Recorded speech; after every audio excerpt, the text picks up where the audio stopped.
بسم اللہ الرحمن الرحیم۔ مسلم شریف کی یہ حدیث ہے، ان اللہ کتب الاحسان علی کل شیء۔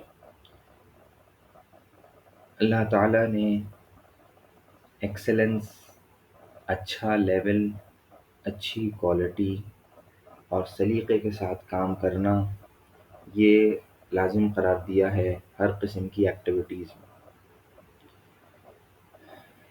جب انسان کام کرے، کاروبار کرے تو اچھا یہ ہے کہ اچھی کوالٹی کی چیزوں میں کام کرے، اور گھٹیا قسم کی چیز یا جلدی خراب ہو جانے والی چیز یا خراب اور سڑی ہوئی چیز، اس قسم کی چیز بیچنے اور اس میں کاروبار کرنے سے بہت بہتر ہے کہ انسان اچھی کوالٹی کی چیزوں کا کاروبار کرے، تاکہ اس حدیث کے اوپر عمل ہو سکے اور اس کی جو پروڈکٹس ہوں اس کی کوالٹی اچھے معیار کی ہو۔ اور ظاہر ہے کہ جب کوالٹی اچھے معیار کی ہوگی تو چیز دیرپا ہوگی، زیادہ عرصے تک اس سے فائدہ اٹھایا جا سکے گا، جو کہ برکت ہی کی ایک صورت ہے۔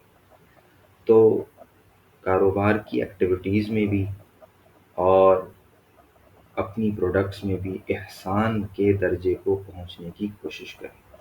ایکسلنس اللہ سبحانہ و تعالیٰ کو پسند ہے۔ محنت کر کے اس کام کے اعلیٰ درجے کو پا لینے سے خود بخود کاروبار میں بھی برکت ہوتی ہے، اور مختلف قسم کے کسٹمرز دوسری چیزوں کو چھوڑ کر آپ کی چیز کو لینے کی کوشش کرتے ہیں جب انہیں یقین ہو جاتا ہے اس بات کا کہ یہ پروڈکٹس کوالٹی والی۔ تو حدیث سے سبق ہمیں یہ ملتا ہے کہ اللہ سبحانہ و تعالیٰ نے ہر قسم کے کام میں اور ساتھ ساتھ ہر قسم کی جو ٹریڈنگ ایکٹیویٹیز ہیں اور جو بھی چیزیں بیچی جا رہی ہیں اس کے اندر ایکسلنس اور اچھے معیار کو حاصل کرنے کی ترغیب دی ہے۔ اللہ سبحانہ و تعالیٰ ہمیں اس میں عمل کی توفیق عطا فرمائے۔